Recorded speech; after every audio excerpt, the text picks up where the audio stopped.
Sejam bem-vindos a mais um Arena Reinforce, um podcast onde a gente procura falar de cibersegurança de uma forma simples e descomplicada.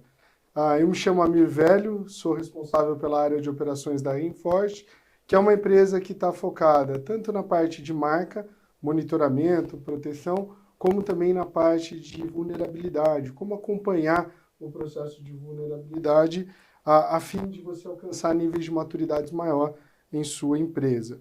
Hoje eu queria dar as boas-vindas ao Pedro. Pedro é um conhecido, bem conhecido no mercado e um conhecido nosso também.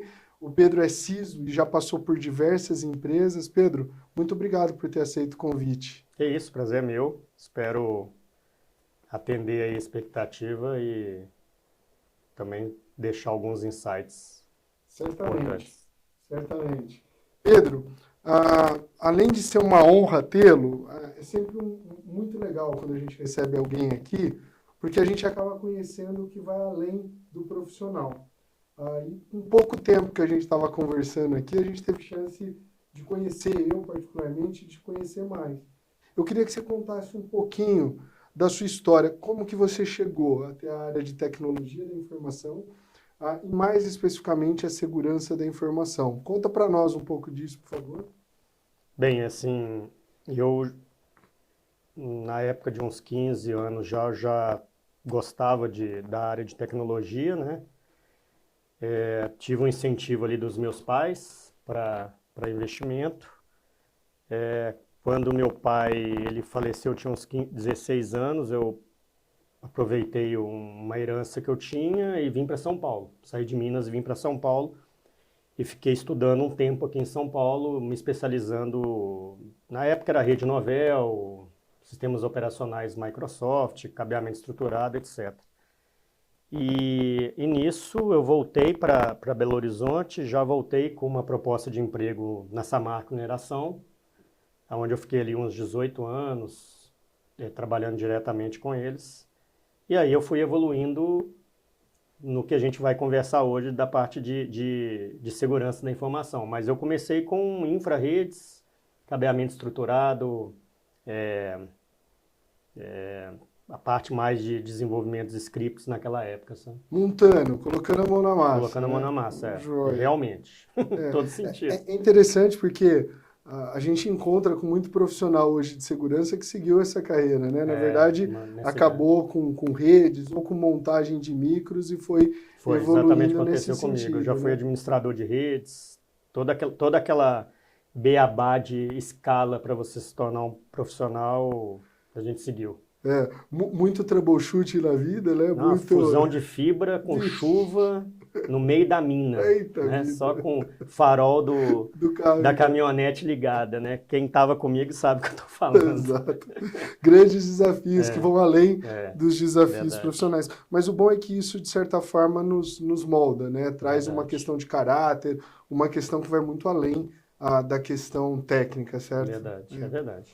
Legal. E dentro disso, a nossa área de inteligência, muitos de vocês tiveram oportunidade de conhecer na última gravação o Bruno, que faz parte e prepara todo o nosso script aqui. Ele me contou alguma coisa interessante, ele sinalizou alguma coisa interessante que aconteceu numa viagem para Jerusalém. Você pode contar para nós isso, Pedro? Então, tem vários casos, mas esse aí, rapaz, nós estávamos numa comitiva para conhecer algumas empresas de cibersegurança em Tel Aviv, uma feira que tinha lá. E num desses dias nós fomos fazer um tour em Jerusalém. Eu optei por não ir com o pessoal, né? E porque eu já queria ver algumas coisas diferentes. Isso foi numa sexta-feira, início do Sabá, né? Lá para as onde tudo 16 horas, 18 horas. E eu fui no tanque de Siloé, resolvi entrar num lugar que não era para entrar e eu fiquei preso. Tá brincando? Cara, vou E te como falar. você saiu? Então, por uma alma, né, que me viu entrando, na realidade foi um casal de carioca, me viu entrando, eu estava com a camisa do Flamengo, porque geralmente eu uso a camisa de time e tal, para facilitar, até do Brasil. E eles falaram com uma pessoa que estava na portaria, ó, tem alguém lá dentro, é melhor você voltar. E nisso, nesse convencimento, o rapaz volta, abre, porque o túnel tinha vários portões, ele sai abrindo os portões até chegar em mim e viu que eu realmente estava lá. Ou seja, possivelmente isso aí é na segunda-feira, né? Domingo de manhã. Domingo de manhã. E aí certo. eu ia ter que dar algumas explicações, porque, O que ficou fora ali, os meus amigos que não sabiam nada, porque Onde não sei foi quantos parar? metros debaixo do chão, não pegava celular, De mas fa- faz parte, faz De parte. fato. Acredito que não só pela questão de tecnologia em si, né? Mas ali é uma região muito rica em termos de história, de Eu conhecimento. sempre estudei uma parte de arqueologia pré-diluviana, né, para quem gosta, e eu queria ver algumas coisas que eu tinha estudado, e quando você vê presencialmente é outra experiência, né? Sim, E sim. te dá te fortalece ali alguns conceitos que Aproxima, você né? tinha só de conceito, mas na prática é diferente, né? Sim. Não, legal. Agora que a gente conhece um pouco do Pedro, até com essa situação aí bastante interessante ou bastante desafiadora, além de fazer fusão de fibra que você comentou, Pedro, você tem mais de 25 anos de experiência só na área de segurança, ou seja, conheceu e viveu muita coisa nesse período aí. O que você vê nesses anos que mais impactou de mudança dentro da nossa área, dentro da área de cibersegurança?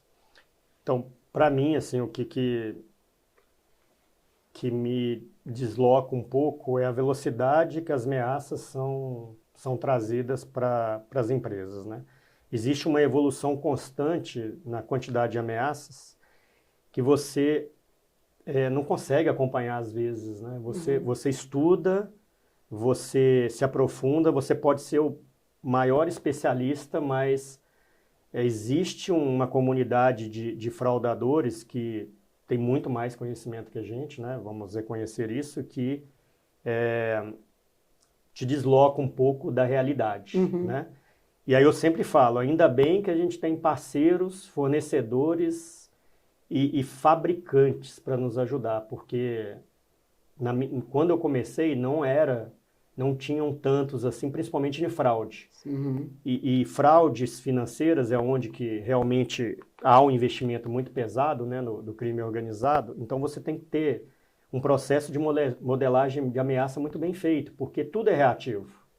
Você só vai conseguir saber o próximo golpe na hora que ele acontece, né? É Sim. claro que uma modelagem de ameaça bem feita você consegue prever, que é isso que a gente estuda para fazer. Mas essa mudança, olha só, ransomware, teve uma mudança de paradigma. Se não fosse os fabricantes, mais os prestadores de serviço, e olha que a gente ainda está sofrendo muito sobre Sim. isso, né? A gente estuda, tenta remediar, né? Tem muita gente do mercado que faz, que são gênios que nos apoiam aí na comunidade, que a gente faz parte, mas você sempre fica correndo atrás do rabo, né? Você sempre fica talvez um passo, dois atrás. E isso me incomoda muito porque você não consegue acompanhar e você fica um pouco atrás disso aí. Talvez não com o fabricante de soluções. Talvez ele tenha uma inteligência mais aprimorada, mas isso foi o que me move até hoje, tá, com segurança, né? Perfeito. Que é uma coisa que eu gosto muito, que é de Red Team, Blue Team, gestão de incidentes, e isso é o que me move hoje. Ou seja, aquela questão de mesmice, de repetição, não é para quem é da área de segurança, porque cada dia é uma coisa nova. Não dá. Tanto é que eu estou preparando uma pessoa e ela nunca foi da área de segurança, e é isso que ela, de vez em quando, ela dá um feedback. Ela fala assim, Pedro, olha, estou aprendendo demais, mas é muita coisa em pouco espaço de tempo. Toda hora acontece um pouco. Sim. E é isso que a gente vive. E o nosso skill, a gente é preparado para isso, né? Tem gente que não consegue. Uma certa resiliência. Precisa ter resiliência, Exato. Exatamente. Eu acho que, assim, por mais que a gente tenha isso, a gente sempre vê uma coisinha ou outra com uma roupagem diferente, né? Tem um texto que eu gosto muito que fala que não tem nada de novo debaixo do sol. É verdade. As coisas se repetem. É isso. Mas é interessante porque uma roupagem da forma que se repete, às vezes surpreende. Você fala, peraí, eu acho que eu já vi, daí acaba levantando isso. Então, legal. E dentro disso, o processo de conhecimento é fundamental. Ou seja, a mudança que se tem no decorrer do tempo para aprender mais, para buscar mais informação, é alguma coisa crucial. A minha pergunta para você agora, Pedro, é a seguinte: considerando isso, esse processo onde se tem mais informação na internet, está mais fácil, ou o nível, a quantidade de informação ficou tão complicada também que você já não sabe mais se é verdade ou não? Como que você lê a parte de hoje adquirir esse tipo de conhecimento? Facilitou, complicou? Como você analisa isso, Pedro? Então, eu acho que tem duas visões. Eu acho que, por um lado, facilita e, por outro lado, complica, tá? Primeiro, a facilidade de que a gente tem hoje um acesso à informação que a gente nunca teve antes, né? E hoje a facilidade de compartilhar. Só que são tantas informações que, às vezes, você fica sem saber o que é verdade ou não. Então, às vezes acontece um incidente, você está num grupo, vê uma série de informações que, às vezes, por onde que eu começo, né? Só estou dando um exemplo. Já na parte de adquirir conhecimento, eu também faço coach de um jovem aprendiz. E qual que é a maior dificuldade dele? Como que eu começo? Para onde que eu vou? O que que eu tenho que estudar? E eu tenho um roteiro que eu fiz para algumas pessoas, primeiro para que a pessoa descubra o que ela gosta. Para ela descobrir, ela tem que experimentar. E depois de experimentar, ela tem que se especializar. Aí que eu acho que tem uma grande vantagem. Se você sabe o que que você quer ler, escutar, aprender, você tem muita informação hoje que você pode se especializar. Porque se você lê de tudo, escuta de tudo, você, primeiro que a gente não tem capacidade de absorver tudo. Perfeito. E segundo, que você sempre vai ser um generalista que não vai ter opinião formada. Foi o que eu fiz um pouco na minha carreira. Eu foquei muito em gestão de risco. Boa. Eu gosto muito do tema de gestão de fornecedores. E foi toda a minha construção, desde o primeiro curso superior que eu fiz, foi sempre o mesmo tema, até o mestrado e até o curso de conselheiro. Então, eu acho assim, se a pessoa ela foca, ela consegue, ela tem muito mais capacidade de absorver um conhecimento que antigamente a gente não tinha. E o que eu acho que hoje assim, faz um pouquinho de diferença é que isso foi na vida toda, né? Eu escutei uma frase outro dia, se você é o melhor aluno da sala, você está na sala errada. Né? O que eu falo? Então, todos iguais, uns mais iguais que os outros. Se você tem que ser um pouco diferente da maioria. Para isso, você tem que estudar um pouco mais, você tem que ler um pouco mais, você tem que ter mais experiência do que a maioria. E eu acho que hoje você tem essa facilidade. E a gente não pode esquecer, assim, nós recebemos algumas ferramentas de presente que, para mim, são os prompts de IA, que, para mim, você ganha tempo na hora que você quer estudar determinado assunto, ou quer absorver um determinado assunto, ou quer resolver um problema. Então, quem está aproveitando essa oportunidade, né, tanto um jovem da escola, como um profissional que está começando agora, como um mais experiente, vê que realmente a gente ganhou aí um presente para a gente poder desenvolver com mais profundidade determinados assuntos. Né? Uma grande ferramenta, aliás. Os prompts são, realmente. A gente fica impressionado, né? Eu tive uma conversa com um parceiro recentemente e a forma com que dá para usar, a forma com que dá para automatizar o processo é muito interessante. Dentro disso, você citou alguma coisa, Pedro, que acho que seria algo importante da gente absorver contigo. Então, certamente você passou como CISO por diversas empresas, adquiriu experiência, mas e o board? Como que fica com isso? Porque você citou esse processo de agora ter aí talvez um outro foco, uma outra forma de análise. Como que você define esse processo de migração e como o board responde a esse processo, ou seja, as grandes lideranças de empresas estão respondendo a esse processo também de cibersegurança atualmente? Sim. Nem todas as empresas têm um board, né? Então, que atua, ou algumas empresas têm alguns trabalhos independentes. A minha experiência foi basicamente com alguns gestores que eu tive, que não sei se pode citar o nome aqui, mas que eu agradeço bastante desde a época da Uzi Minas, né? e Fica à do vontade, Banco tá? BS2, Uzi Minas, Katayama, BS2 Road, Katayama de novo em outras empresas, Mazon. Agora eu estou com um cara fantástico que tenho aprendido bastante com ele, que é o Sbampato. E assim, essa evolução ela é contínua. Ninguém aprende por osmose, né? Eu acho que você tem que evoluir. E a questão da experiência do board é muito com experiência, com prática, com erros, com acompanhamento e também para você puxar.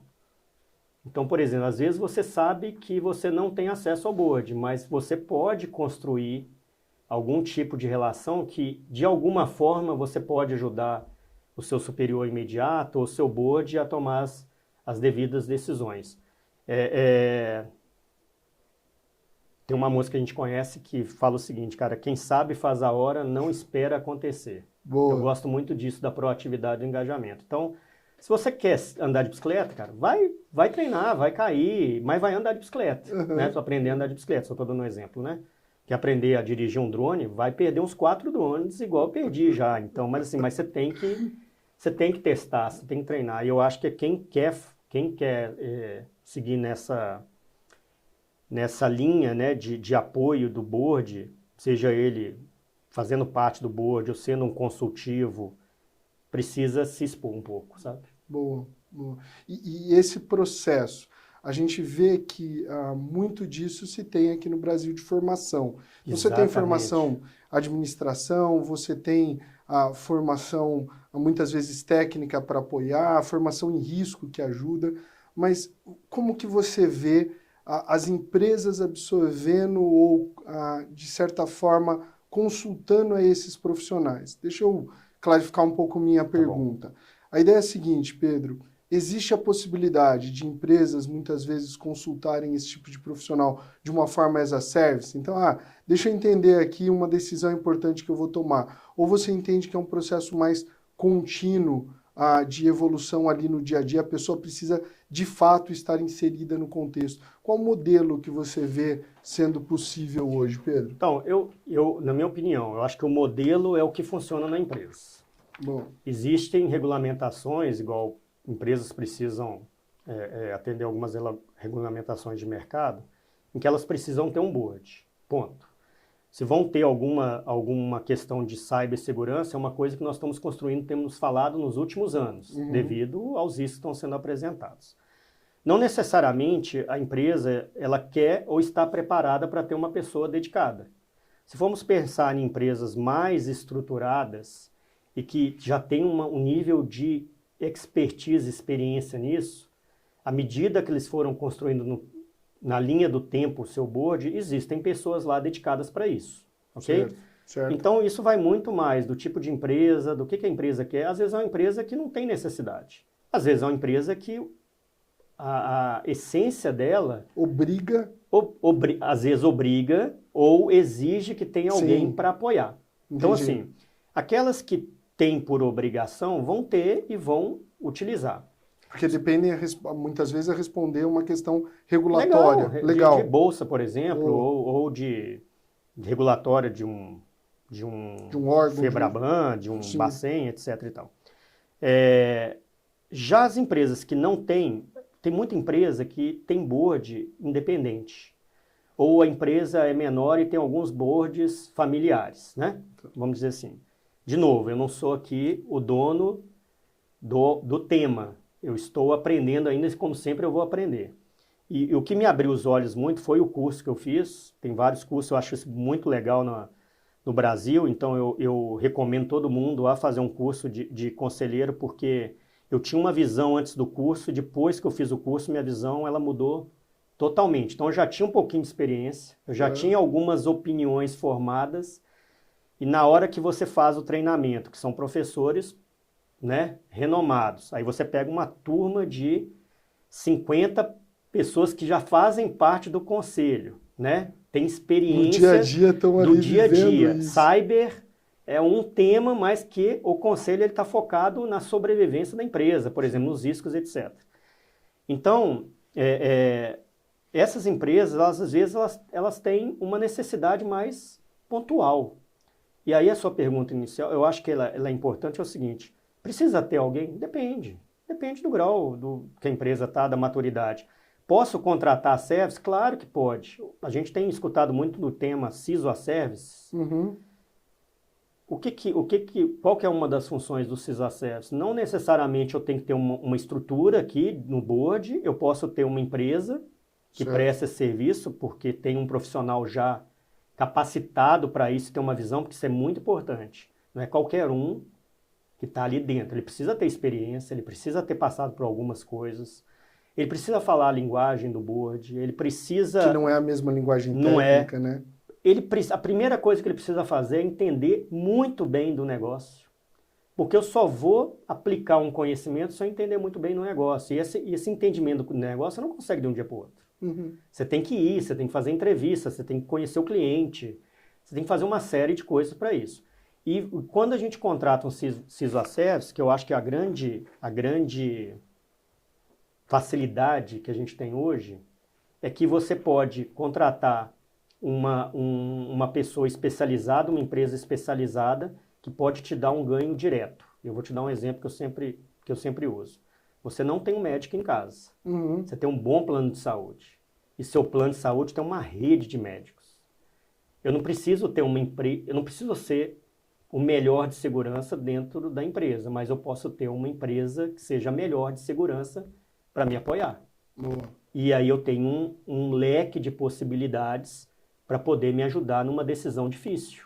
Boa. Por mais que eu tenha conhecimento, experiência, ou uma pessoa ali de cyber tenha conhecimento e experiência, você escutar mais opiniões é ótimo, que você pode aplicar naquilo que é melhor para você. Uhum. Então, de novo, depende da empresa, depende da estrutura, depende da que a empresa quer, e reforçando que assim, você ter um CISO a Service, não estou defendendo só para isso, mas um conselheiro, uma pessoa que seja consultiva, que você pode pedir um apoio, uma visão externa para dar uma olhada ou te apoiar ali de forma recorrente na sua parte de segurança, é muito importante. Que é que as fintechs têm feito, né? Muitas empresas que não têm condições de manter uma estrutura, ela terceiriza uma parte da estrutura e tem uma pessoa mais capacitada para dar o direcionamento, né? E quando você vê que há essa necessidade, então tirando a questão regulatória, que Tá de bom. fato obriga,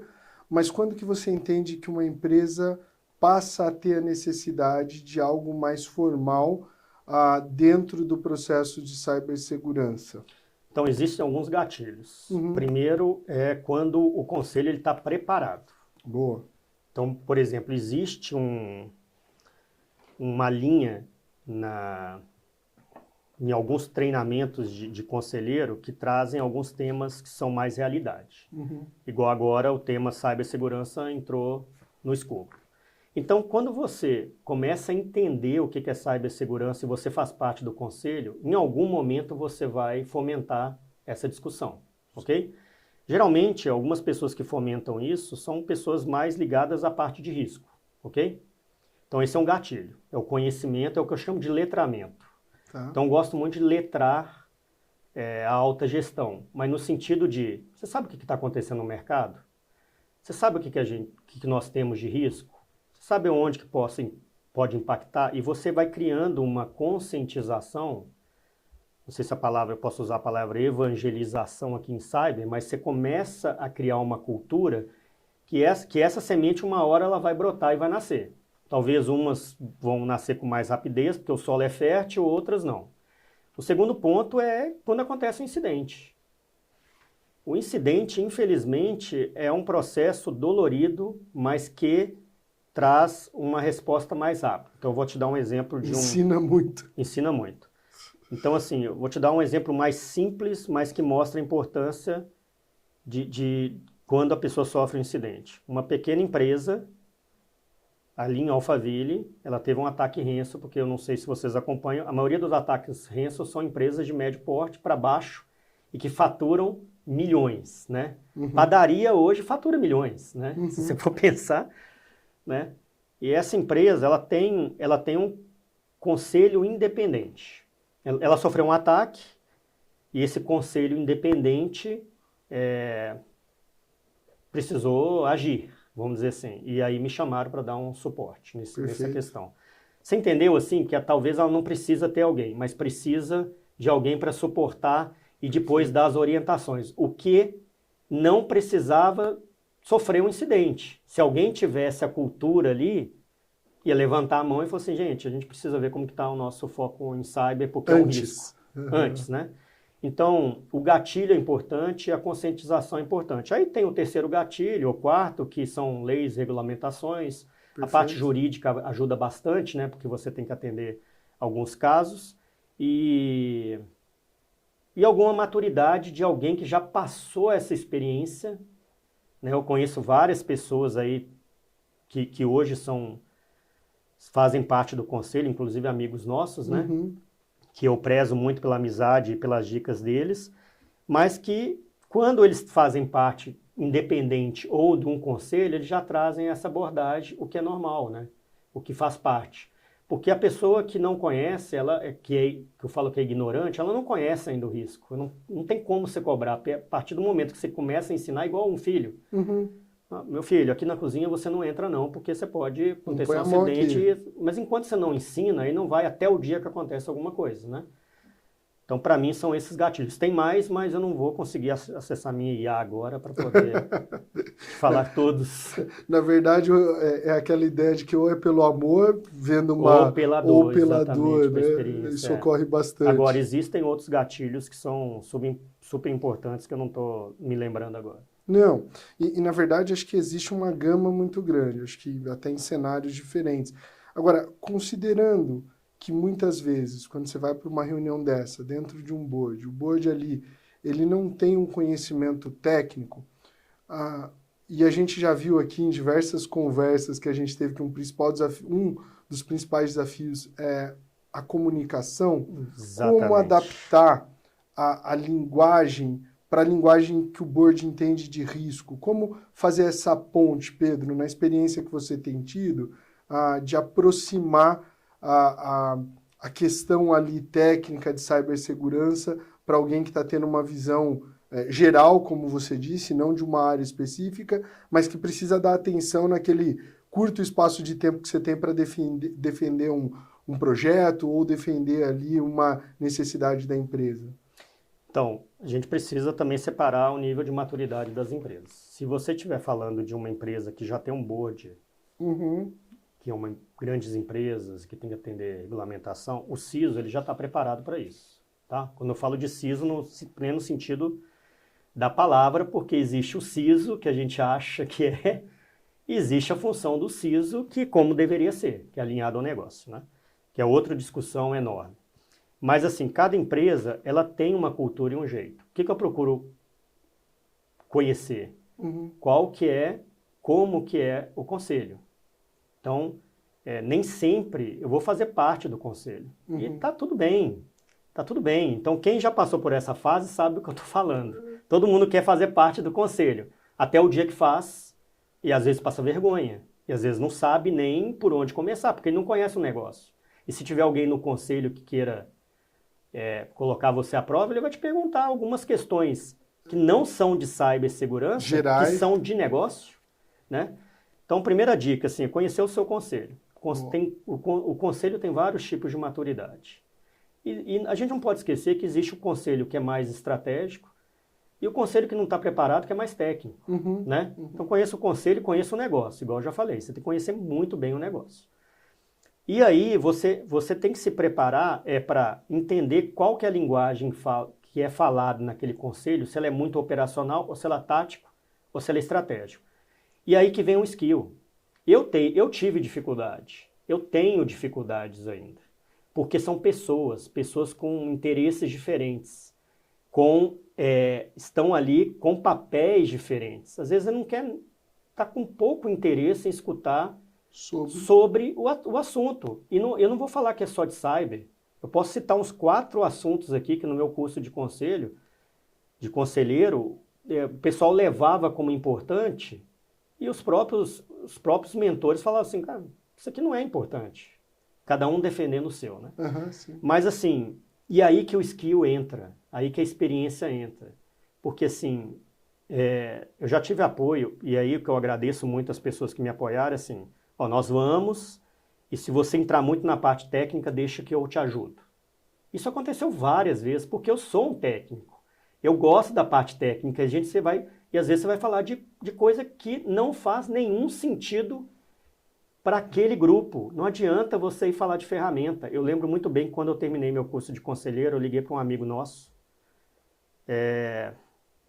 e aí eu expliquei para ele o que eu tinha. Ele é um coach meu, mas ele não sabe, né? E aí eu expliquei para ele assim, olha o que eu aprendi aqui. Ele falou assim, Pedro, não, você aprendeu errado. Eles te ensinaram certo, mas você aprendeu errado. Para esse tipo de conselho, você tem que fazer isso, isso e isso. E eu já estava com a visão errada de apoio do conselho. Não sei se você está entendendo, mas assim, não era o foco daquele conselho. Sim, eles não iam dar atenção, não iam Não ver ia aquilo. porque eu não tive convencimento suficiente. Certo. E aí, igual eu estava te explicando, dependendo do conselho, você tem que construir um relacionamento antes. Você tem que entender qual que é a dor de algumas pessoas ali para você se preparar. Da mesma forma que você pega um conselho, uma empresa menor, ela está mais preocupada não com o negócio dela, porque o negócio dela faz muito bem. E ela já fatura milhões ali, seja lá o que for. Mas ela está preocupada com o quê? Com ataque e ransomware que vai... E aí você tem que ser um pouco mais operacional e técnico. Perfeito. E aí você dá o exemplo que ele vai entender. E aí você vai dar o apoio. Não que você vai fazer, mas você vai explicar o seguinte, ó, tem uma empresa que pode ser sua parceira aqui, que é o que geralmente nós fazemos, né? E que para essa dor sua, contrata essa empresa que ela vai resolver o seu problema, vai fazer um diagnóstico, vai fazer o seu problema. Eu não vou fazer o diagnóstico sendo conselheiro. Talvez eu faça sendo um CISO-Service, ou um prestador de serviço, ou um security officer ali, que eu acho que é a nomenclatura talvez mais adequada para uma empresa, para poder tratar. Não sei se eu respondi. Não, respondeu sim, e acho que abriu uma outra questão para mim. Então, até por falar, eu acho muito legal isso, quer queira, quer não, a gente não sabe tudo. Né? A gente não tem a capacidade. Exato. Eu acho que até a RSA desse ano foi muito legal, eu já usei esse exemplo algumas vezes. A abertura dela, o presidente da RSA comentou sobre isso, a importância das comunidades, né? A importância, de fato, de você ter troca de informação. Exato. A área de fraude acontece muito. Acontece muito. Deixa eu falar uma coisa aqui para você. Pode, fica à vontade. A pergunta que eu sempre me faço assim, quem são os CISOs do Brasil? Quem que realmente é CISO? E a gente já sabe o que um CISO faz. O que eu sinto falta é talvez da experiência desses CISOs que estão lá cuidando do negócio e compartilhar conhecimento. A gente aprende muito no curso de conselheiro, qualquer coisa que você fizer, você vai aprender muito porque são pessoas experientes. Mas nem sempre tem uma pessoa no curso que ela faz parte do conselho e ela de cyber. E às vezes aí o tema fica meio solto nos cursos. Então assim, esse compartilhamento aí não tem nada a ver com segurança, tem a ver com pessoas realmente que têm o know-how. Eu estou aprendendo ainda da mesma forma que você e todo mundo, assim, mas vou te dar um exemplo. Às vezes eu faço um treinamento lá de 4 horas. E eu assimilo todo o conceito ali de uma disciplina necessária ali. Mas às vezes um papo de 10 minutos com um conselheiro que conhece do assunto é melhor que as 4 horas que eu tive de treinamento, ou que eu pesquisei. Por quê?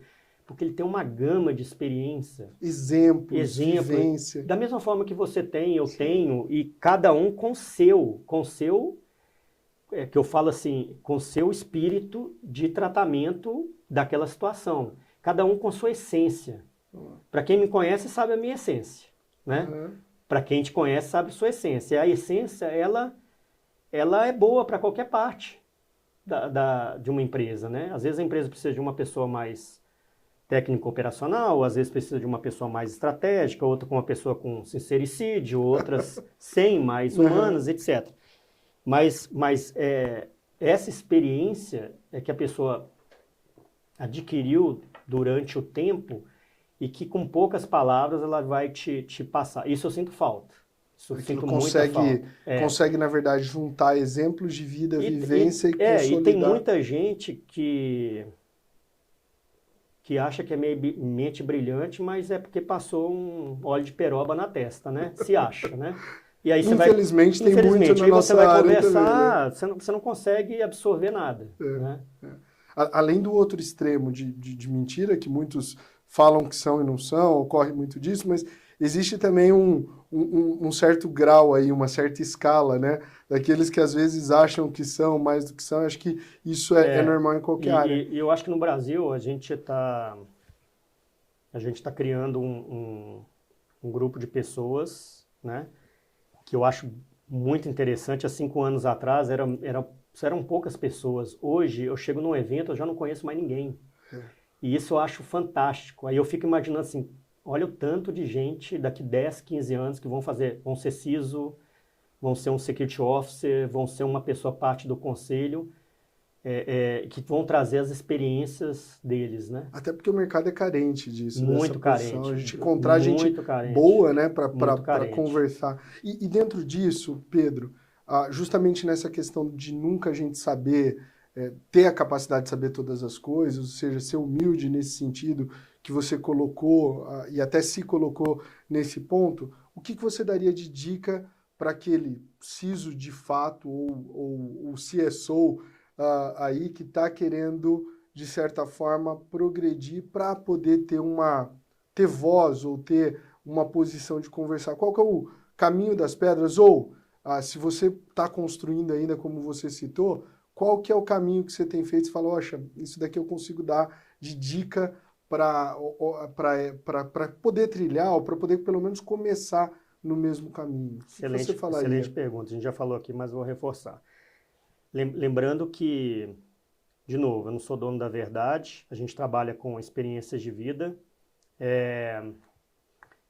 e também existem pessoas que são mais bem preparadas, né? Uhum. Então, existem as oportunidades que nem todo mundo teve, correto? Sim.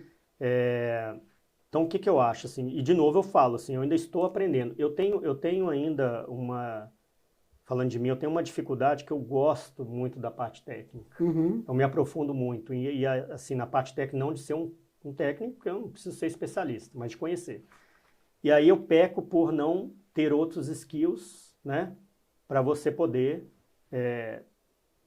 construir esse relacionamento. E aí é isso que eu tenho tentado melhorar. Começando com o visual, né? Para quem me conheceu com cabelo agora, né, deve estar surpresa que escolhi outro visual. Mas assim, o que eu acho? Primeiro, é estudar muito a questão comportamental. Boa. E o que eu falo a pessoa quando ela é um security officer, quando ela está num cargo de gestão, ela já sabe que ela não está. Tá. Porque o cargo, a função, você está. Você pode estar como CISO numa empresa, mas você sempre foi CISO porque você chegou no nível que você falou assim, eu sou CISO. Entendi. Mas aqui nessa empresa, eu não sou um CISO, eu sou um gerente de projeto. O que eu falo às vezes, eu falo assim, eu sou um bom gerente de projeto. Se me dá um projeto, eu vou executar. Eu tenho meus problemas com gerenciamento de projeto, da mesma forma que eu tenho problemas com um cargo de função mais executivo. Então, assim, primeira coisa é estudar muito, porque na nossa época a gente estudava muito, a gente virava especialista, né? Nossa função era virar especialista, né? Tinha poucas oportunidades de certificações, etc, que é legal também, né? Para você comprovar, que é outro tema discutível. Mas, assim, é estudar muito para que você seja e tenha o conhecimento e opinião formada sobre aquele assunto. As pessoas têm que lembrar de você como uma pessoa que entende. Tá. Então, vou te dar o exemplo dos meus estudos referentes ao livro que estou lançando agora. O tema eu estudei durante 15 anos. Eu apliquei tudo durante 15 anos. No meu livro não tem tudo, porque eu ainda vou ter uma segunda versão que eu vou passar algumas coisas a mais da operacionalização. Boa. Mas, assim, eu aprofundei. Então, se a gente for conversar aqui, provavelmente não vou ser um chat GPT da vida, mas eu vou te dar exemplos vividos por mim de cada processo. E eu sei por quê, porque eu vivi. Então, esse conhecimento é importante. Segundo conhecimento, você tem que ter segundo skill ou conhecimento é que você tem que ser uma pessoa que tem articulação em relacionamento. A articulação em relacionamento é político. Você tem que saber construir. Você tem que ter uma arte, talvez seja forte o que eu estou falando aqui, da manipulação. Para quem já leu o livro Arte de Manipulação, fala que você consegue manipular quando você é especialista no assunto. E que você já chega com argumento, já chega com experiência, já chega com soluções. Por quê? Porque você passou por aquilo. Você não precisa fazer muito esforço. Uhum. Então, isso te dá uma base muito importante. Então, experiência, conhecimento, skill de articulação, saber falar, conhecimento do negócio, que a gente já conversou. Não é possível que você chegue num board e não conheça o negócio, é o que eu sempre falo. E que é um desafio você conhecer o negócio inteiro. Mas se você for falar com qualquer pessoa do board, ela não conhece o negócio? Ela conhece, ela vai te falar. Conhece muito. E conhece muito, ao ponto de dar opinião se aquele investimento ou não, se aquela atividade, se aquela ação, se aquele risco vale a pena ou não aceitar e assim por diante. Uhum. Então, assim, diante do que eu estou lembrando aqui, para mim é isso, sabe? Joia. E ser humilde em aprender. Você não vai acertar sempre, né?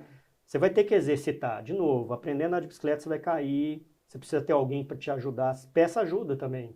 A parte de coach, ela é importantíssima. A gente teve a vida toda, do pai, da mãe, da escola, etc. Em qualquer idade é importante você ter alguém que fala assim, senta aqui do meu lado e eu vou te explicar. Que é o que eu tive e agradeço. Às vezes você não aprende na velocidade, né? Tem um filho que aprende uma vez, tem um filho que você tem que falar várias vezes. Eu sou o que você tem que falar várias vezes e vou tentando aprender ali, sabe? Não, legal, Pedro. Assim, eu vinha para cá e eu estava lendo uma publicação e eu achei interessante e acho que está bem atual. E eu queria colocar um pouco desse cenário também, né?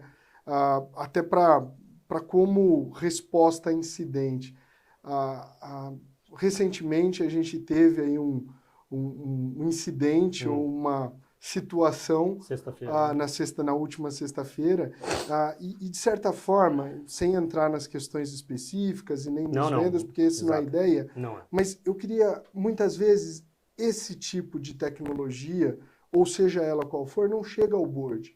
Como o board consegue responder ou você apresentar ao board e ter uma conversa sobre alguma coisa que às vezes é uma sigla muito operacional que o board talvez nem tenha consciência e pode parar o negócio, como nós vimos. Como aproximar, nesse caso, e como o board consegue atuar junto ao incidente, né? Acho que a gente já falou da comunicação, mas agora mais uma questão, de fato, do processo de resposta ao incidente. Tá certo.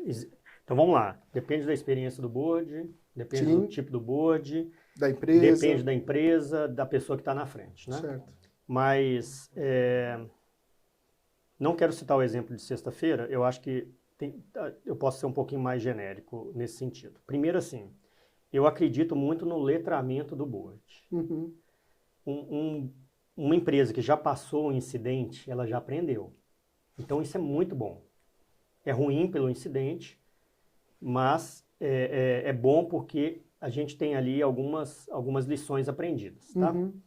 Mas, assim, quando você tem um letramento de um board que já passou por um incidente ou não passou, você cria ali uma situação de conhecimento, de repasse de o que pode acontecer. Ninguém esperava acontecer o que aconteceu na sexta, né? Foi o maior incidente depois do WannaCry lá, né? Mas, assim, o que a gente pode aprender dessa lição nesse caso? É isso que a gente tem que levar para o board. No caso dos incidentes, geralmente, existem várias formas de você levar para o board, mas assim, primeiro, o letramento. Segundo, a conscientização que um dia vai acontecer. Terceiro, de que você busca estar preparado.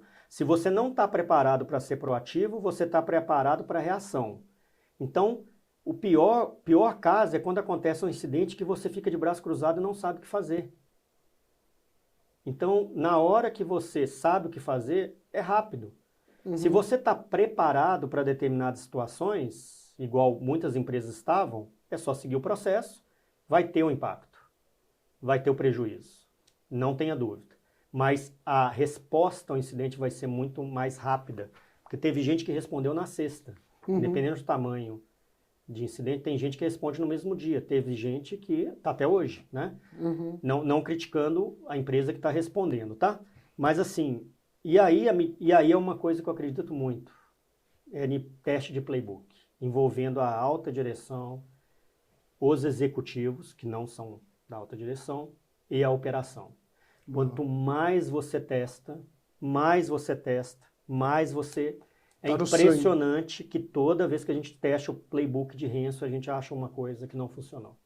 Seja ela no nível estratégico, seja ela no nível operacional, seja ela no nível tático. Sempre você vai descobrir. E muitas vezes, na hora da crise, que é uma coisa que a gente tem que aprender, a gente esquece que tem playbook. E a gente sai fazendo. E que é uma coisa, por isso você tem que ter um gestor de resposta à crise, que ele vai seguir o mantra dele, vai falar assim, calma aí, gente, não é assim. Pega o playbook, vamos fazer isso, isso e isso.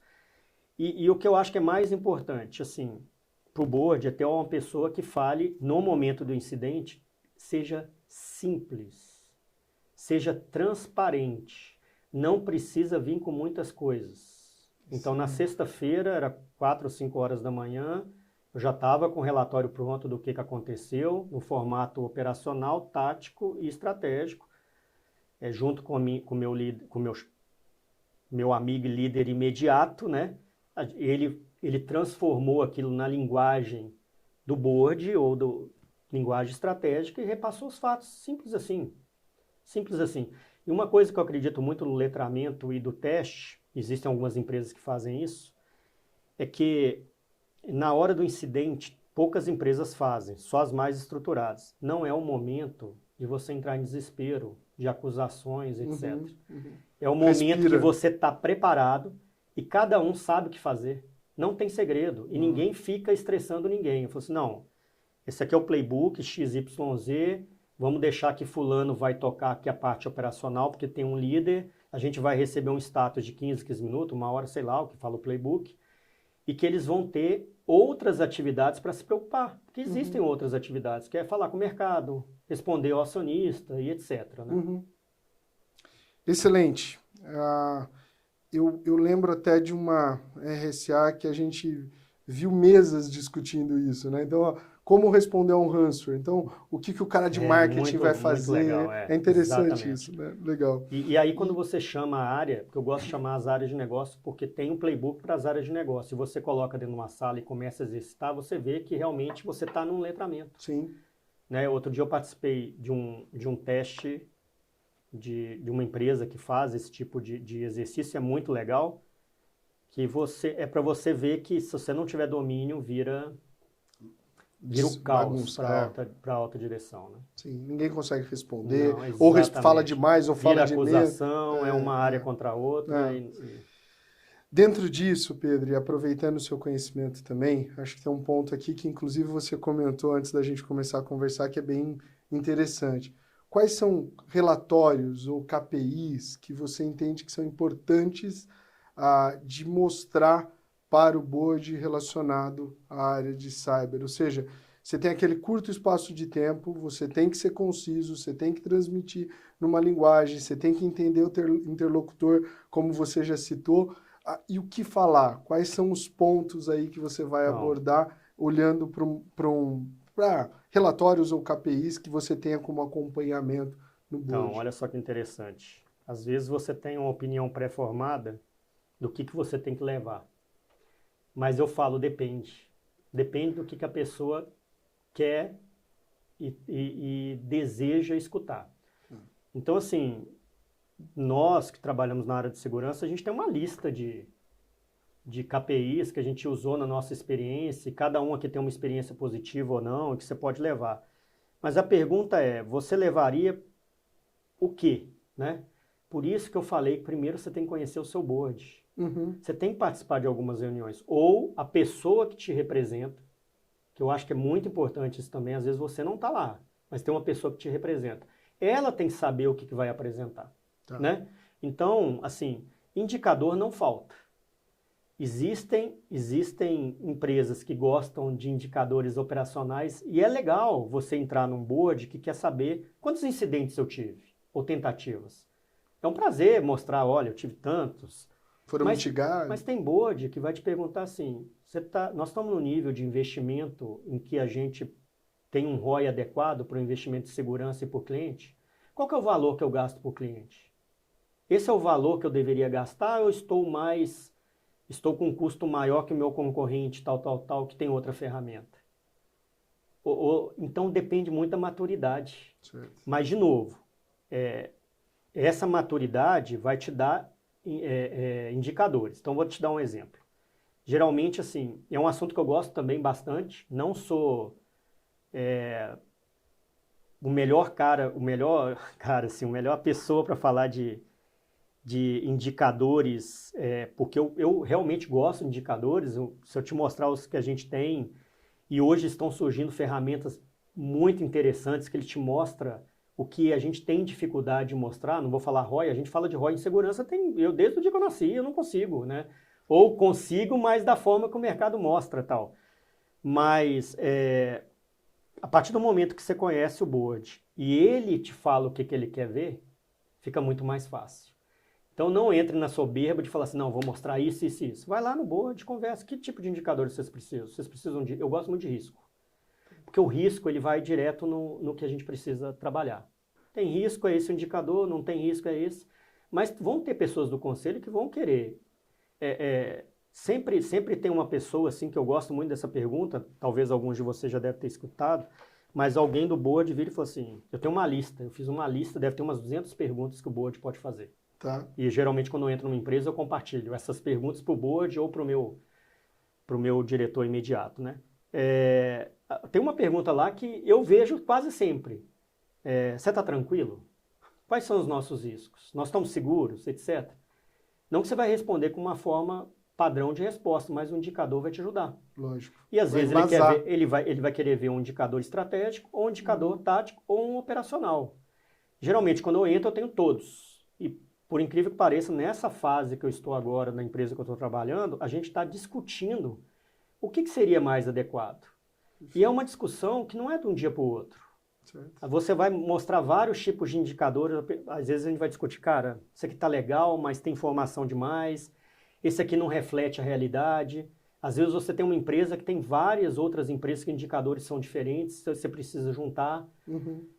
Então é um assunto que ele se desdobra, mas depende Maturidade também. do conselho, ali Sim. depende do que ela quer ver. Agora, o indicador que eu uso bastante, eu gosto que são 4 níveis.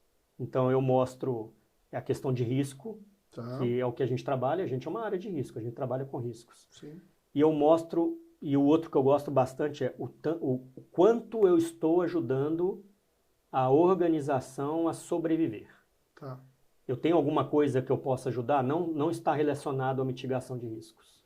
Tá. Interessante que meu chefe imediato, ele tem me ajudado muito nisso. Cara, vamos esquecer um pouquinho da parte operacional, vamos pensar, você é uma empresa, você vai vender serviço de segurança, talvez é isso que você saiba fazer muito bem, etc.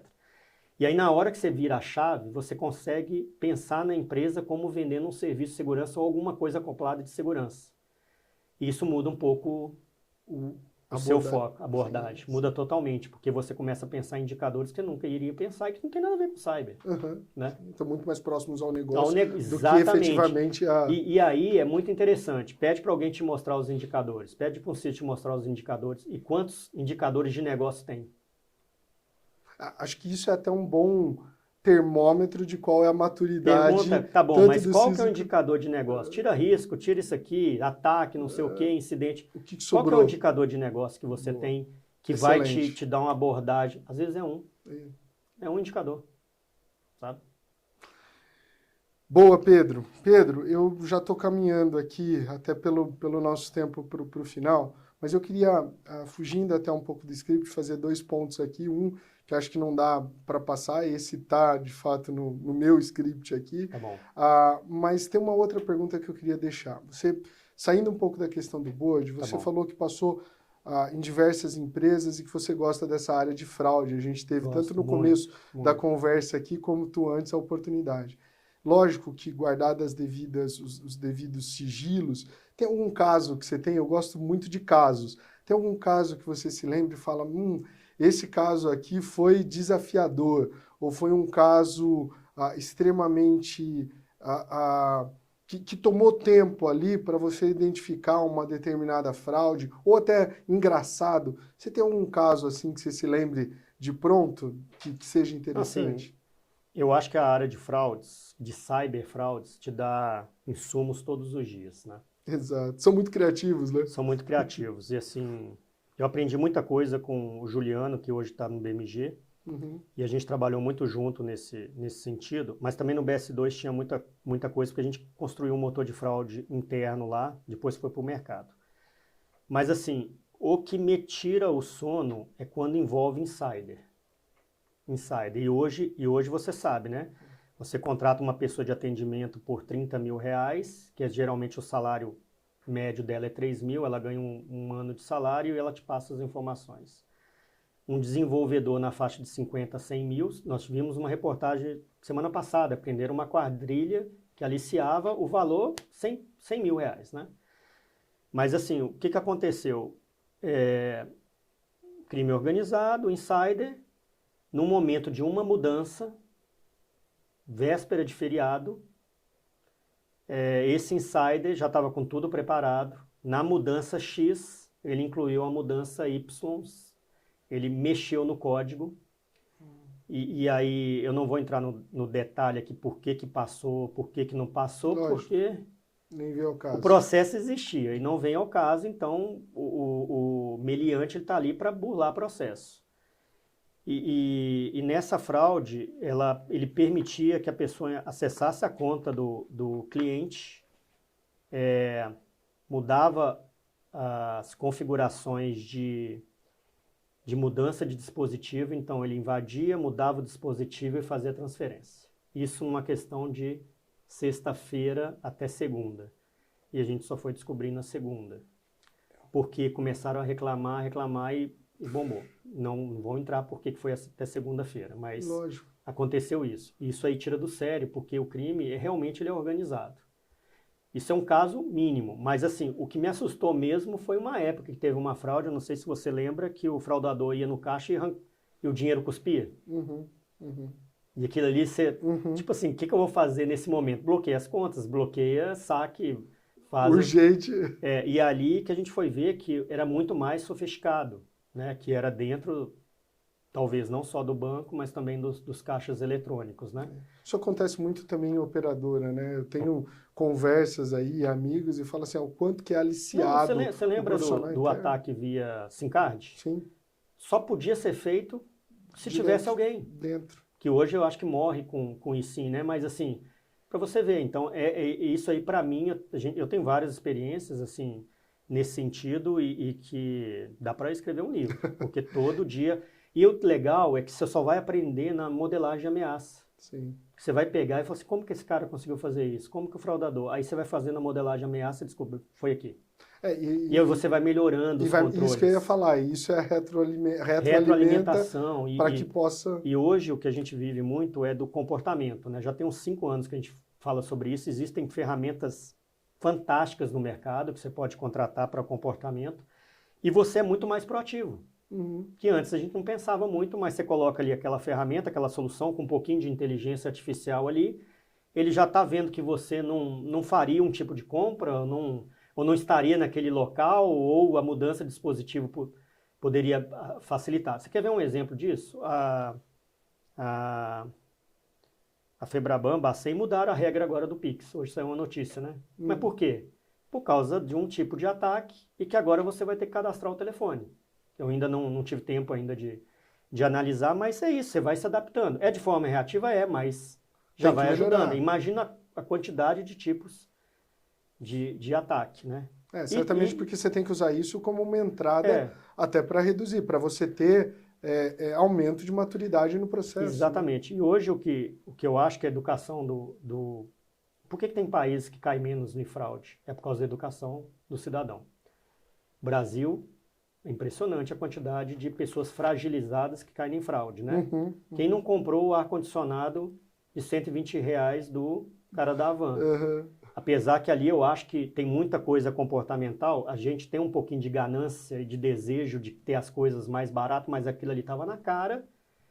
Ninguém tem capacidade de vender um ar-condicionado desse jeito, né? Mas aí você vê que também a educação a gente precisa ter uma educação. E uma coisa que mudou, tá? Eu vejo que nos últimos anos a gente tem muito mais propaganda, muito mais reportagens falando de fraude. Isso é muito bom para educar o cidadão, porque você vai ver a maioria, você muda um controle, claro, mas outra maioria de fraudes são relacionadas a ataques phishing, engenharia social, etc. A gente teve até um episódio interessante sobre a educação desde o início, né? A gente falou com a Eva aí, foi bem interessante porque muitas vezes isso começa na escola, a geração que tem que começar mas antes, tem que começar. né? A escola dos meus filhos não tem. É claro que eu tenho a cartilha dos meus filhos, né? Eu uso muito aquele criança mais segura na internet, uso jogos, etc. ali, e às vezes a gente fica falando algumas coisas, mas eu acho que também a escola poderia apoiar, né? Não, eu tenho visto algumas ações assim interessantes, mas é isso que eu ia falar, ainda infelizmente são pontuais. São pontuais. Né? Não é alguma coisa que faz parte do currículo, por exemplo, incluir esse tipo, e isso é fundamental. Fundamental, né? Concordo com você. E o último ponto, antes da gente entrar no nosso encerramento, eu queria que você falasse um pouco sobre o seu livro. Então, Estratégias de Outsourcing das Operações de Segurança da Informação, tá? A gente está com ele aqui. Eu agradeço até porque fui presenteado com um, mas eu queria ouvir um pouco, Pedro, aí de como foi o processo, e você já falou aí durante a conversa que você colocou muito da sua experiência aqui dentro, da sua vivência. Conta um pouco de como foi a concepção do livro, como surgiu a ideia, fala um pouquinho pra gente. Então, tudo surgiu quando eu trabalhei na Samarco. Nós tínhamos um contrato muito grande de full outsourcing. A Samarco ela era mantida pela Samitre, pela BHP Billiton, que é uma empresa australiana focada em processo. E eu aprendi muito na Samarco com a BHP Billiton de processo. Então a gente tinha um contrato de full outsourcing. O que exige um contrato de full outsourcing? Exigem bons gestores de contrato. Então tinha um capítulo específico para a área de segurança da informação. Eu lembro que eram pastas de contrato e você tinha uma pasta só da segurança da informação e tinham reuniões semanais, mensais. Imagina isso há 30 anos atrás. Então a maturidade era muito grande. E eu fui aprendendo muito sobre isso. E fui aprendendo o quão era necessário você não ter um médico, nem um mecânico, nem um pintor dentro de casa. E se ter bons fornecedores e termos bons gestores de contrato e bons acordos de nível de serviço. Então fui aprendendo, eu fiz o meu primeiro curso superior, a minha dissertação foi essa, depois fiz o segundo em administração, foi essa. Aí eu fiz 2 MBAs, mesmo assunto, e eu fui sempre colocando alguma coisa a mais. Primeiro, terceirização, segundo, SLA, terceiro, indicador de desempenho, etc. No meu mestrado, eu foquei nesse assunto, porque o meu coordenador, eu fiz lá em Portugal, inclusive, o meu orientador, ele falou assim, olha, tem pouco assunto, o meu mestrado foi há 10 anos atrás, imagina, tem pouco assunto, vamos escrever sobre essa linha de raciocínio, vamos fazer um artigo, porque tem obrigado a fazer um artigo, tal, e você já engata o livro. Porque lá, mais ou menos, é assim, cara, escreve o artigo e já engata o livro, escreve o artigo. E nisso eu me formei e voltei para o Brasil, né? E o livro ficou naquele. Vou escrevendo, já estava com ele mais ou menos escrito. Só que eu sempre fui uma pessoa que gostava de gestão de contrato, e eu sou muito rígido às vezes com isso. Às vezes os fornecedores não gostam de mim, porque às vezes eu pego um pouquinho pesado. Mas é porque você estudou tanto, você aprendeu tanto, que às vezes você cria controles que às vezes nem é necessário. E você gera um problema, que esse é o problema, né?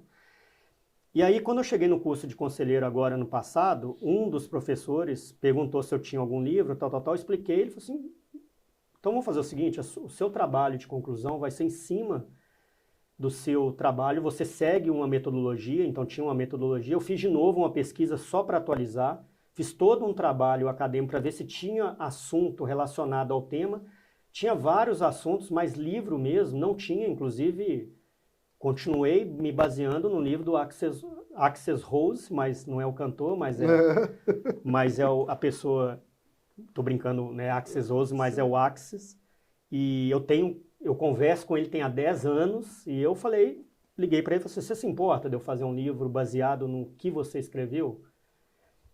De forma acadêmica, ele gostou da ideia, ele me ajudou nessa visão, autorizou. Então, o que eu fiz? Eu peguei muito a teoria, você vai ver que o livro cita muita referência. Por que eu cito referência? Eu não fiz o livro, não foi para um CISO. O CISO já sabe. Eu fiz o livro para uma pessoa que está saindo da faculdade, talvez não tenha uma pessoa para orientar. E não tenha, no sentido de não ter ou não ter ninguém competente.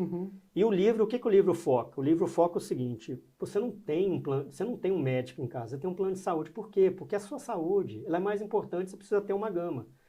Então eu explico quais são todas as vantagens de você ter um prestador de serviço especializado, algumas desvantagens, está lá, então que você precisa ter alguns controles. Como que você monitora, alguns exemplos de SLA, coloquei no final do livro alguns, mas só para dar um start de como que você pode controlar.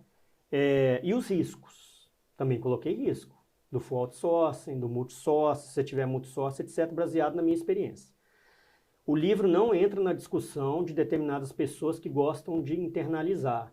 Tá. A internalização tem o seu valor, ela cabe em todos os processos de negócio, tem as suas vantagens, mas também tem suas desvantagens. Poderia alguém escrever um livro falando assim, né, vou defender o insourcing e por que eu tenho uma equipe aqui de 150 pessoas aqui dentro da minha empresa. Pode ser, tá tudo certo.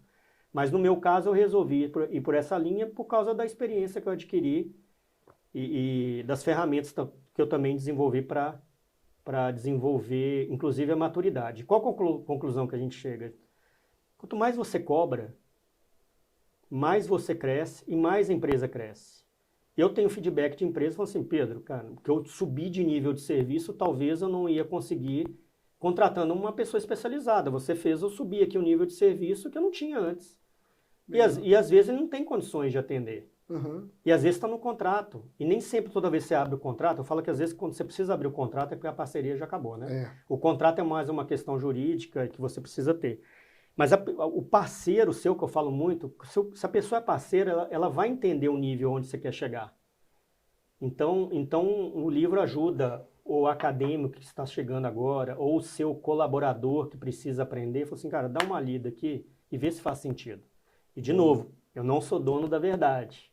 Aqui eu coloquei algumas experiências vividas, coloquei algumas coisas de vários amigos que também deram sugestões, porque, de novo, a gente precisa trocar experiência, né? Sim. Você seria capaz de escrever um livro desse com a sua experiência. Então aqui eu não estou querendo concorrer com ninguém, eu só queria mais é o que o meu professor falou no mestrado e eu escutei de novo no de conselheiro. O que você deixou? Tudo que eu tenho estava dentro de casa, estava para mim. Né? Ganhei um prêmio aqui, ajudei pessoa ali e tal. Mas assim, o que você deixou? E o livro é um dos legados. Parece que em 2024 falar em livro impresso ou eletrônico, etc., é uma coisa absurda, mas é um legado, né? Sim, certamente. Ainda mais hoje com o ChatGPT que você não precisa ler livro, né? Pedro, Nuno, muito obrigado, não só pelo livro, mas por, de fato, compilar. Eu acho que a grande questão está em trazer a vivência, juntar e poder deixar esse legado. Então, obrigado por isso e parabéns pelo livro.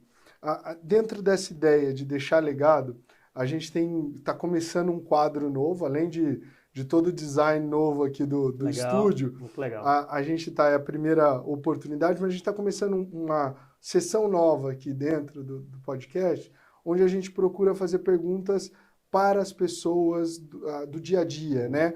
E dentro disso, a gente sabe da sua experiência relacionada ao setor bancário, sabe? Sim. Da sua experiência relacionada ao setor financeiro. E a gente queria te perguntar, como alguém pode identificar se está sendo vítima de um golpe ou não. Eu queria que você respondesse essa pergunta olhando para a câmera, para a gente poder tentar fazer cortes e ajudar as pessoas nesse sentido. O que você poderia falar nesse sentido, Pedro? Então, eu vou pensar mais nas pessoas fragilizadas, porque são as pessoas que, infelizmente, são mais exploradas nesse sentido. Independente da situação, às vezes a pessoa tem uma situação que obriga a tomar determinadas decisões. Mas, assim, pensando na maioria do tipo de ataque,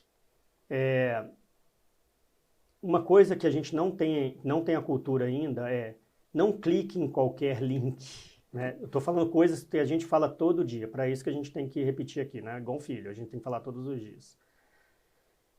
Não acreditem em propostas rentáveis demais. Nós temos amigos aqui que já caíram em golpe de pessoas estudadas, que já caíram em golpe de enriquecimento rápido, né? Então, assim, cuidado com enriquecimento rápido, com propagandas oferecendo produtos mais baratos. Nós temos uma cultura de que talvez a gente queira levar vantagem em tudo. Mas, assim, desconfie, teste, pergunte, liga para a loja. A gente não tem a capacidade de fazer isso. No dia que aconteceu um incidente lá da IA da Havan, e que eu recebi o vídeo, eu falei assim, deixa eu ligar para a loja aqui. Aí eu fui procurar algumas coisas e vi que já era golpe. Então, consulta simples, basta fazer uma consulta simples. Outra coisa, desconfie, porque o fraudador, ele quer que você caia naquele curto espaço de tempo. Então, ele vai fazer muita pressão durante aquele curto espaço de tempo. Já desconfie. Ninguém assina um contrato, né, de um dia para o outro. Você compra, você vai verificar o que você quer adquirir, etc. Mas, de repente, chega assim, notebook a R$1.000, TV 49 polegadas a R$300. Já desconfie. E tem muita pressão. E o ataque é via telefone, spam, ligação direta, inclusive presencial. Vocês não têm ideia da quantidade de pessoas que pegam empréstimo, né? Porque precisa, dia a dia precisa. A gente tem pessoas que precisam, né, pagar suas contas, etc. Mas existem muitas pessoas que presencialmente vendem empréstimos e que não estão ligadas a nenhuma entidade financeira. Então desconfie, verifique a fonte, não corra o risco de tentar tomar alguma decisão sem antes ter a devida certeza. A gente já faz isso no dia a dia, né? Então, acho que é isso. Eu estou pensando mais na pessoa fragilizada. Tá? Não, e está perfeito. A ideia é exatamente essa, e eu gosto muito daquilo que a gente escuta em casa desde pequeno, né? Esmola é demais, o santo desconfia, né? Verdade, não tem jeito. Legal. Pedro, além disso, a gente tem já um quadro que a gente faz aqui, onde participantes anteriores deixam perguntas e eu vou te pedir também para deixar para o próximo. Mas antes disso, a gente teve na última gravação, tanto com o Flávio Modesto, que é da Trend, como também com o Gabriel Rimoli, amigo da Net Security, amigos, e eles deixaram uma pergunta para você. Então eu queria que você... Surpresa, hein? Surpresa. Eu queria que você escutasse. Tá bom. Você vai escutar a pergunta e ver sair desse pica-fumo aí, por favor. Vamos lá. Acho que a gente poderia pegar o gancho daqui do que a gente está falando de como reportar risco. Como é que essa dinâmica, falar para o Pedro, como é que ele poderia falar um pouquinho para a gente, como é que é a dinâmica dele de reportar risco para o board? Como é que acontece de forma cíclica? Como é que é o formato? Você estava falando dos 15 minutos. Como é que é isso? Eu acho que trazer isso para a gente que está desse lado da mesa seria interessante também, não sei. Aí eu vou dificultar um pouco a vida dele, Modesto. Porque é o seguinte, a empresa dele, ela já vive com um cenário de handshake de segurança. Já são acostumados. Né? Eu ia dizer, como ser diferente? Como ele consegue ir além? Boa. Né? Porque assim, risco, preocupação, blockchain, tudo é a vida deles. Né? Como ele você consegue fala, na linguagem de negócio? Mais. Isso. Como é que você chama a atenção do board ali? Você tem 15 minutos, tem 10 negros para falar ali. Tá? Eu ia naquela lance da agenda positiva, Modesto. Boa. Como você consegue mostrar para o seu board as coisas boas em cyber que você está fazendo? 3 perguntas, né? Pedro, pode resumir. Então, assim, vou separar aqui, levar questão de riscos para o board ou para seja quem for, tá? Eu gosto muito do básico bem feito, Boa. tá? Gosto muito do básico bem feito. Gestão de risco tem várias metodologias que você pode apresentar. E aí ele falou assim, o algo a mais, né? Para eu fazer uma boa gestão de risco, de novo, eu tenho que conhecer muito bem o negócio. E eu tenho que saber aonde que é a dor do negócio. Porque se eu for fazer uma avaliação de risco com essas metodologias padrão, a avaliação de risco vai ficar gigante, eu não vou conseguir passar o que eu gostaria. Uhum. Então, primeira dica, conheça o negócio. Conhecer o negócio, qual que é a dor? Diante da dor, aí o que eu faço? Eu faço uma modelagem de ameaça. Quais são os tipos de ameaça que podem impactar? Então, por exemplo, vou pegar essa última empresa que eu estou trabalhando. Primeira coisa foi um desenho da estratégia baseado no negócio. Então, a gente não conversou sobre isso, mas não adianta você desenvolver uma estratégia baseada, eu acho que tem que ter isso. Não, você tem que conhecer o negócio, você desdobra. Gerenciamento da rotina Falcone. Conheça o negócio, defina o que você vai reduzir e mostra os indicadores. Básico, bem feito. Boa. Só que aí, na hora que você pega, como que você leva isso? Eu gosto muito dos exemplos práticos. Então, você fazer uma análise de maturidade é importante. Você fazer um teste, não é só um pen teste. Existem algumas empresas que eles te mostram, você fala qual que é o processo, o que você está preocupado, e eles conseguem te mostrar todo o risco, inclusive na parte prática. Uhum. Então, por exemplo, precisa invadir? Eles vão invadir.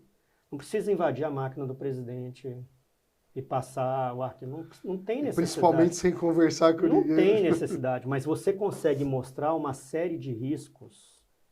Isso demanda um pouco de tempo, baseado no processo de negócio. Então, se você tem um processo mais físico, você consegue. Se você tem uma app que é a base do seu serviço, você consegue.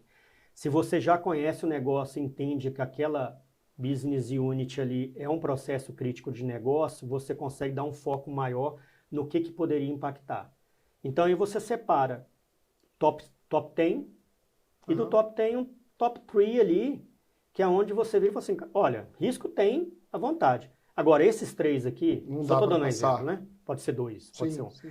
Esses 3 aqui, a gente precisa atuar Agora. imediatamente. E aí você leva os exemplos de tipos de impacto e aonde a gente pode sofrer uma sangria mais imediata. Aí, de novo, como que eu vou mostrar? Vai depender da pessoa que vai levar. Eu posso levar de forma mais estratégica, ou posso levar de forma mais técnica, mas mostrando assim, olha, isso aqui vai acontecer a qualquer momento, então a gente precisa atuar. E aí é interessante, assim, que é uma coisa que eu acho que eu desenvolvi bem, é apresentar esses riscos, porque se eu te apresentar um risco para sua empresa ou para sua família, você vai parar e vai me escutar. Uhum. Porque você não quer ter um risco. Você vai entender e depois você vai falar assim, não, entendi, tá tudo bem, não acho que faça sentido ou acho que faça e resolvo.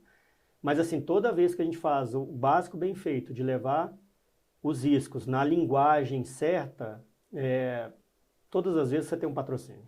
Não tem essa questão de orçamento ou não, depende muito, mas o patrocínio você tem. Sim. Agora, se você não sabe levar, temos um risco aqui, eu não sei levar e não adianta, né?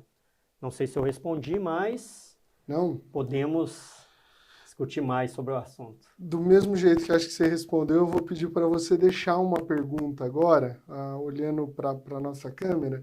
A gente vai estar aqui no nosso próximo episódio com a Dionice de Almeida. Ela é CEO dentro de uma corretora de seguro de cyber. Também é DPO. Interessante. E daí, dentro disso, a gente sabe de quanto que isso movimenta, ou de quanto isso ocupa também a preocupação dentro do CISO. Pega um seguro ou não pega, um seguro de cyber ou não. Eu queria que você deixasse uma pergunta para ela, por favor, no sentido, dentro desse contexto, para que ela pudesse responder no próximo episódio. Mas Pedro. posso focar na seguradora ou posso focar no DPO? Ou Fica à pode ser os vontade. dois? Você fica à vontade. Ela escolhe, né? Ela escolhe. Não, quanto à seguradora, assim, eu tenho vários questionamentos, mas uma pergunta que às vezes a gente fica em cima do muro é até que ponto a seguradora realmente ela vai arcar num momento crítico. Porque o que a gente tem visto muito? No momento da crise, ela até ajuda.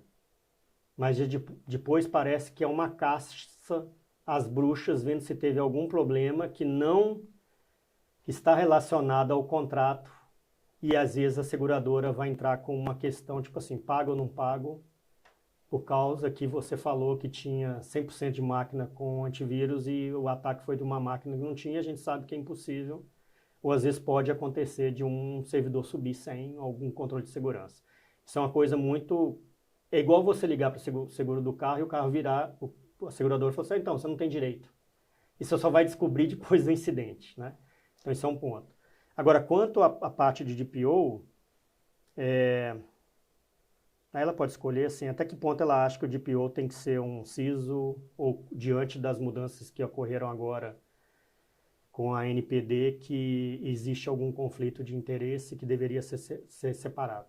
Tá? Boa, Não sei se excelente. faz parte, mas... Pronto, fica até por gostos escolhe. diferentes aí. Ou as Exatamente. duas, né? As duas também. Pedro, muito obrigado. Na verdade, eu queria agradecer pela oportunidade. Eu que Acredito agradeço. que foi excelente. uma experiência de aprendizado muito grande, até de poder olhar para algumas coisas e pensar. Então, agradeço por você ter aceito. Obrigado Se pelo você convite. quiser deixar aí alguma mensagem final, alguma referência de onde as pessoas podem te encontrar, a melhor forma de falar contigo, fica à vontade. Bom, assim, eu contato direto no LinkedIn, tem um acesso lá ao meu telefone também, é liberado lá um telefone específico para responder para isso, que quiserem tirar alguma dúvida ou perguntar alguma coisa, eu gosto muito de poder, eu respondo mais rápido o LinkedIn do que meus e-mails, né? Hoje eu estou nesse nível. Mas assim, eu queria deixar mais uma mensagem para as pessoas que estão entrando agora, já visto que eu estou vendo uma série de dificuldades com algumas recém-alocados, né? Boa. Eu vou só reforçar assim, para a gente ser diferente, a gente tem que estudar e tem que aprofundar e tem que ser diferente da maioria das pessoas, né? Então, a dica que eu dou aqui para quem está se formando, assim, seja diferente, né? De novo, a música, né? Não espera as coisas acontecer, se desenvolva. A gente tem que ser diferente da maioria, para que a gente possa galgar alguma coisa melhor. Nós estamos aqui, mas existe um histórico, né? Sim.